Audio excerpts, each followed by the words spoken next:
Parlons un peu de sociolinguistique et de sémantique. Vous savez que la question de la saleté et de l'odeur est une question importante au niveau de la société.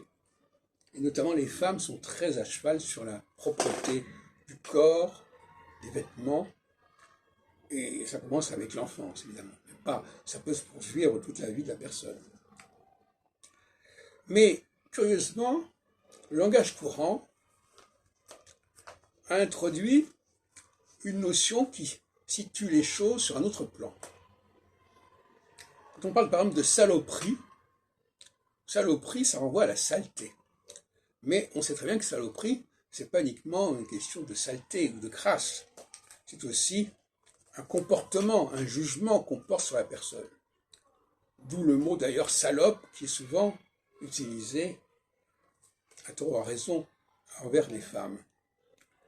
Donc ça m'a intéressé de montrer que la plupart des mots utilisés peuvent avoir un double sens et peuvent être pris sur un plan concret ou sur un plan figuré.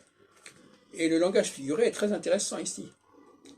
Parce que quand quelqu'un dit « il m'a fait une saloperie », ça ne veut pas dire qu'il a abîmé ou sali quelque chose.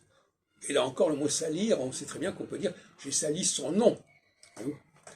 Donc on voit bien que sur le plan de la sensorialité, on passe assez facilement d'une sensorialité à l'autre. De l'odorat à la parole. La parole qui pue, de certaine manière, comme un vêtement ou un corps pue. Donc tout a un double sens, tout a une double acception. Et ça me paraît intéressant de le rappeler. Et il faut bien comprendre que lorsque l'on attaque quelqu'un, il y a le problème de la paille et de la poutre. Si j'attaque quelqu'un au niveau d'un certain niveau de nuisance,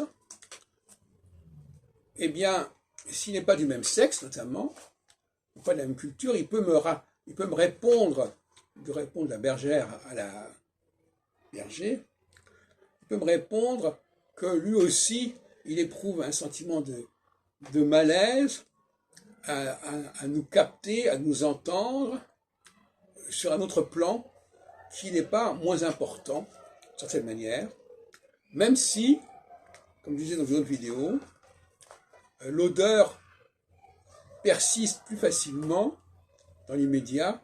Par exemple, si quelqu'un insulte une personne, ça va prendre quelques secondes. Par contre, si quelqu'un a un vêtement sale, malodorant, on peut l'observer sur une longueur de temps. Et c'est ça qui fait que les choses ne sont pas équilibrées, ne sont pas égales. Parce qu'on peut impunément faire des choses au niveau de la parole, faire une grimace à quelqu'un, faire un geste à quelqu'un, ça dure très peu de temps. Et donc on peut dire qu'on n'a même pas fait. Alors que tout ce qui est de domaine, notamment du domaine olfactif, mais dans d'autres types de contacts également, c'est quelque chose qui est beaucoup plus long à disparaître. Par exemple, si on donne des coups à quelqu'un, ça se voit. Si j'insulte quelqu'un, ça se voit pas forcément, etc., etc. Alors que c'est une forme d'agressivité dans les deux cas.